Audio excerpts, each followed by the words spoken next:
Abe, Beri Makareba. Mudah-mudahan Anda selalu sehat dan tetap bersemangat. Saatnya Anda menyimak berita Sulawesi Tengah hari ini. Bersama saya, Aurel Lagea. Sejumlah berita aktual dan menarik seputar Sulawesi Tengah telah kami siapkan untuk Anda. Berikut 3 berita utama hari ini. Aktivitas warga mulai normal pasca banjir bandang yang menerjang Desa Molino, Kecamatan Petasia Timur.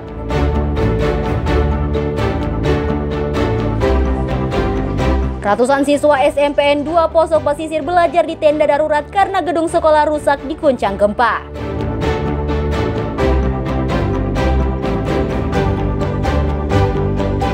Jembatan penghubung antar desa di Kecamatan Banawa Selatan ambruk diterjang banjir bandang.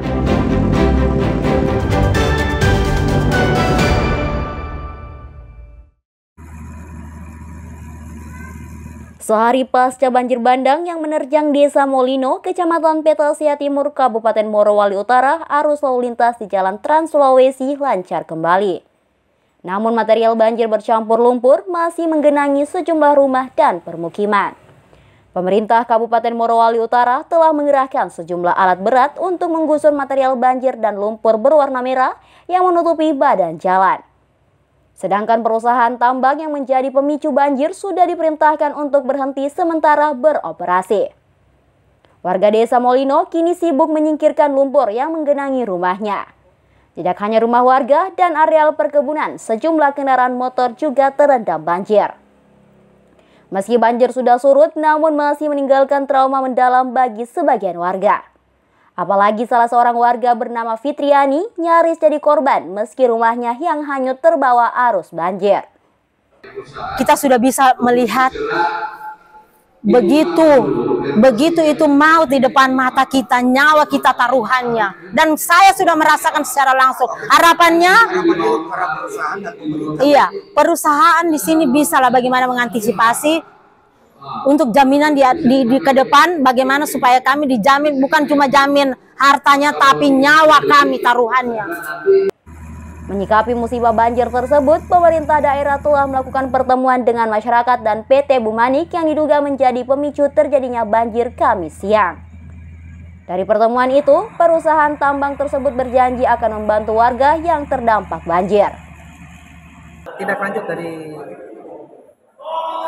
kejadian kemarin, maka kami sudah membuat berita acara dan berupaya untuk mengikuti seluruh prosedur yang ada, dan kami berharap penanganan bisa segera teratasi dan tidak terulang kembali di kemudian. Banjir bandang menerjang Desa Molino, Kecamatan Petasia Timur Selasa malam. Banjir mengakibatkan jalur Trans Sulawesi lumpuh total dan menghanyutkan 1 rumah warga. Sebuah jembatan penghubung antar desa juga kini terancam putus setelah diterjang banjir. Syamsuddin Tobone melaporkan dari Morowali Utara.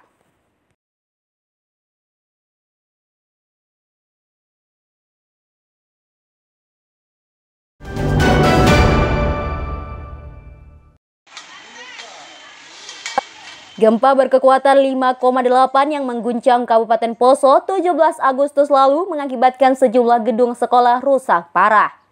Salah satunya SMP Negeri 2 Poso Pesisir yang terletak di Desa Lape.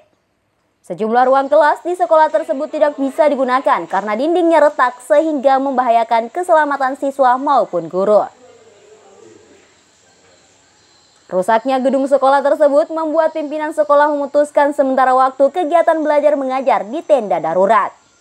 Tenda tersebut didirikan di halaman sekolah dengan melibatkan personel Satgas Madagoraya.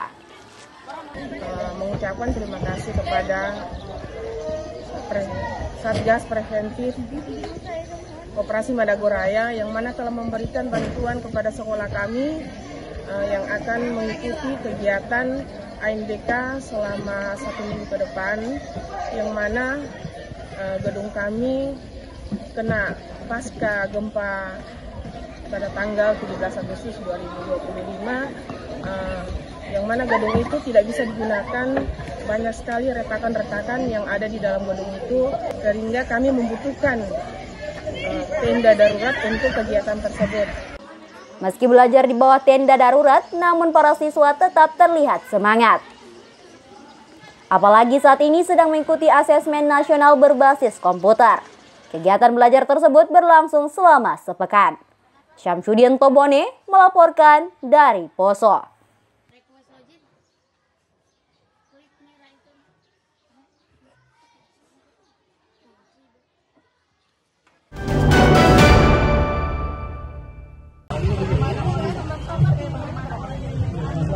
Puluhan petani dan pelaku UMKM di Sulawesi Tengah memeriahkan pasar tani yang digelar Dinas Tanaman Pangan dan Hortikultura Kamis pagi.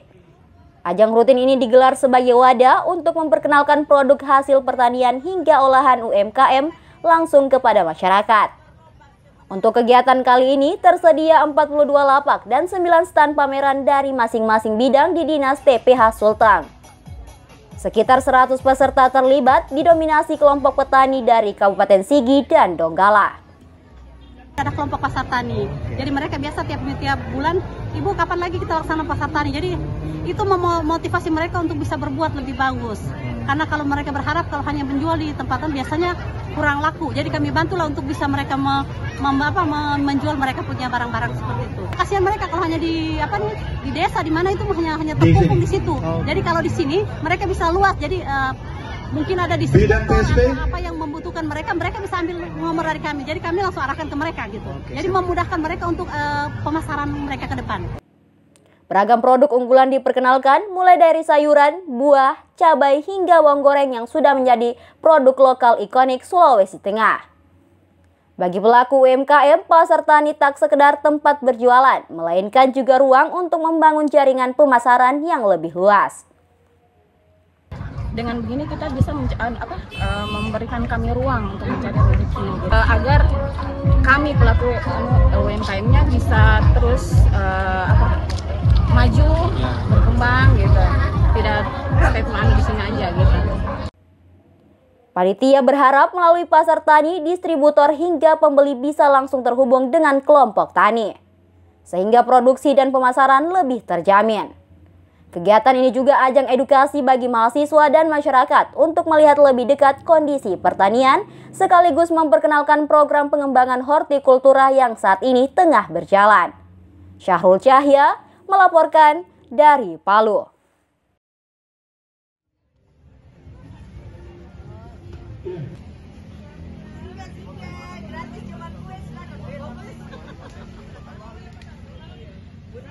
Gratis coba